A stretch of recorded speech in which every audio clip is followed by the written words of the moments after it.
Turn to M3 and Karen B for this week's episode of Comply on the Fly. You'll get quick and timely answers to the most common compliance questions so you and your business can keep moving ahead. Please note this podcast and the contents herein do not constitute legal advice. Please seek the advice of counsel for any benefit compliance related implementation guidance or strategy. Hello, everyone. I'm Karen B., and the Comply on the Fly question of the week is, what is the difference between special enrollment and Section 125 qualifying events? This is a question that we get quite often, and a question that creates some confusion because special enrollment quite often gets confused with Section 125 qualifying events. As a reminder, Section 125 qualifying events are permissible events that would allow for changes to an employee's pre-tax premium contributions toward group health insurance or other pre-tax benefits, such as FSAs and HSAs. Remember that when an employee makes pre-tax elections, they are locked in for the plan year, 12 months, unless a qualifying event happens mid-year. For example, if an employee enrolls in single coverage under the employer's medical plan and the employee premium is $100 per month, then the employee is locked into paying $100 a month for 12 months. Then, let's say the employer makes a mid-year plan change that increases the cost of single coverage to $125 per month.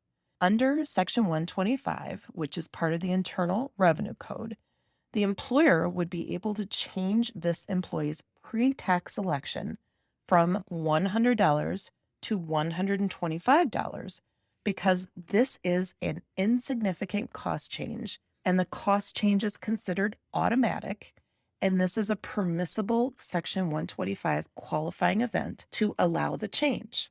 In contrast, special enrollment provisions under a group health plan can be found in the group health plan document, and the legal basis is found in HIPAA and under state law, if applicable. Generally speaking, the only events that allow an employee to enroll in a group health plan mid-year are birth, adoption, marriage, or loss of other coverage. And that loss of other coverage requires a loss of eligibility, meaning that somebody is no longer eligible under the terms of the other plan. This is typically why employees or dependents who voluntarily terminate coverage elsewhere would not qualify for special enrollment. However, whenever you are faced with the question of whether an employee or dependent can enroll in a group health plan mid-year, it is imperative to check your plan document, as some fully insured plans may be more generous based on applicable state law. And that is your Comply on the Fly question of the week. Thanks for tuning in.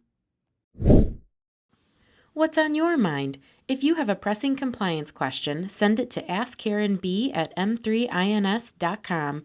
We'll do our best to cover it in an upcoming episode. You can now follow and subscribe to Comply on the Fly on Spotify, iTunes, and Google Podcasts.